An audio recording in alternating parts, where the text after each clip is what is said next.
Everyone, आप सभी को गणेश चतुर्थी की बहुत बहुत बधाइयाँ। आज की वीडियो में हम जानेंगे कि गणेश चतुर्थी के दिन हम घर पर गणेश जी की स्थापना और पूजा सरल विधि से कैसे करते हैं। तो देखिए, सबसे पहले तो जिस जगह पर भी आपको स्थापना करनी है उस जगह को अच्छे से साफ करके एक चौकी लगा लेंगे। जैसा भी आप सजाना चाहें चौकी को सजा सकते हैं। अब गणेश जी को यहाँ पर स्थापित करने के लिए सबसे पहले हम क्या करेंगे, लाल रंग का आसन हमें बिछाना है। उस पर हम चावल का आसन देकर गणेश जी की जो नई प्रतिमा आप लेके आए हैं, जो नया स्वरूप आप लेके आए हैं, उनको बहुत ही प्रेम पूर्वक हम यहाँ पर विराजमान कर देंगे। और इसके साथ ही हमारे घर पर जो घर के मंदिर में गणेश जी हैं उनकी भी स्थापना करनी होती है और साथ में हम रिद्धि सिद्धि माता की भी स्थापना करते हैं। तो इनके लिए भी हम चावल का आसन दे देंगे।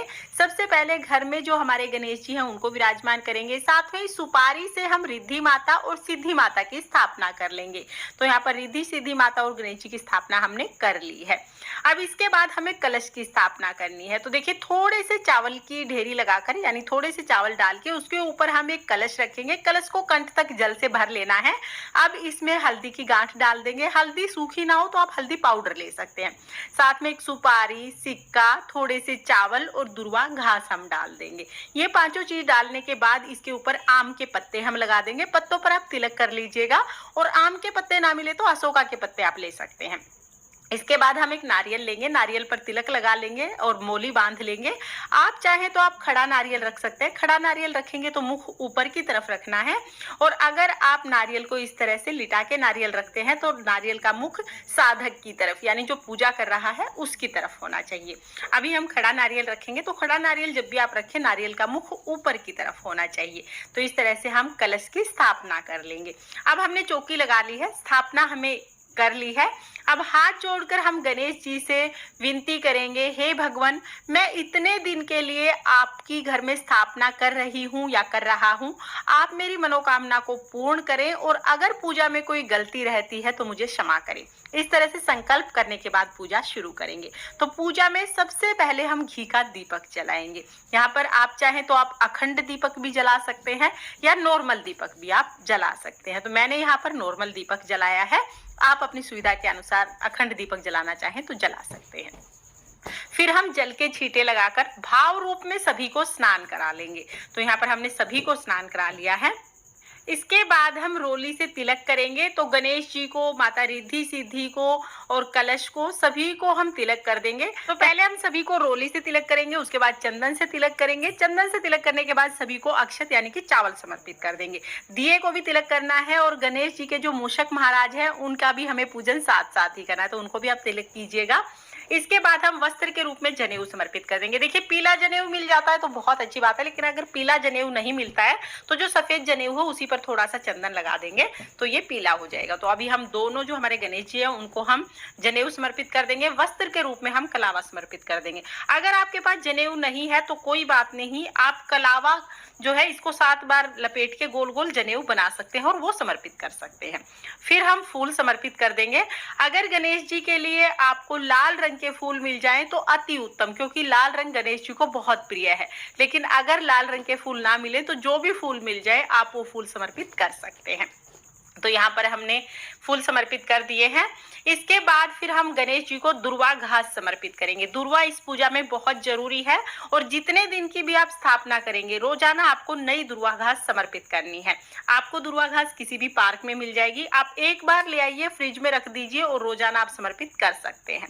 तो दुर्वा घास समर्पित कर देंगे। इसके बाद अगर आपको पान मिल जाता है तो आप मीठा पान चढ़ा दीजिए। मीठा पान नहीं मिलता है तो पान के पत्ते के ऊपर लौंग, इलायची, सुपारी और पताशा ये रख के आप चढ़ा सकते हैं। अगर आपको पान का पत्ता भी नहीं मिलता है तो आप सिर्फ लौंग और इलायची भी चढ़ा सकते हैं।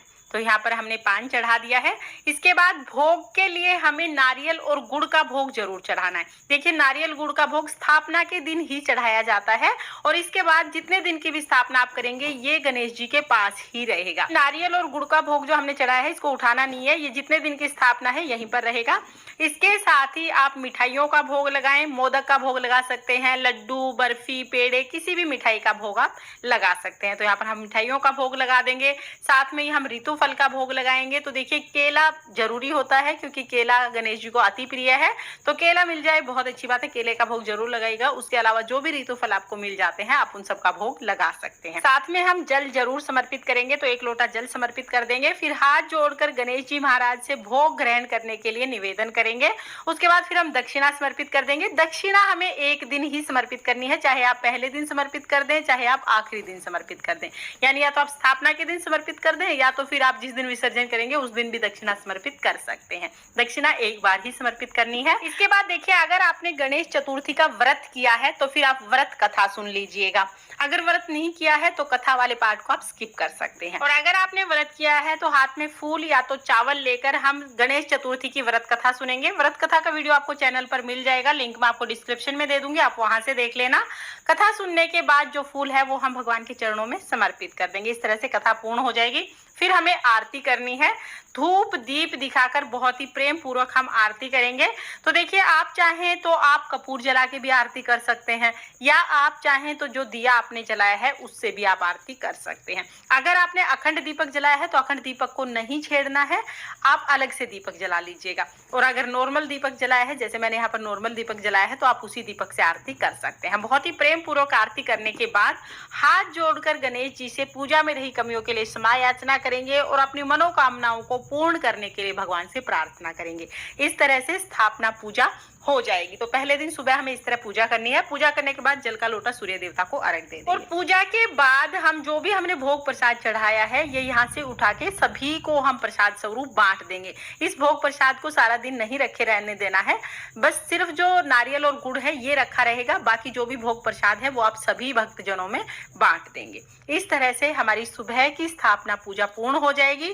फ्रेंड्स, स्थापना सिर्फ पहले दिन ही करनी है, उसके बाद रोजाना आपको पूजा करनी है। और शाम के समय भी हमें चौकी पर दीपक जलाकर गणेश जी की आरती करनी है और भोग समर्पित करना है।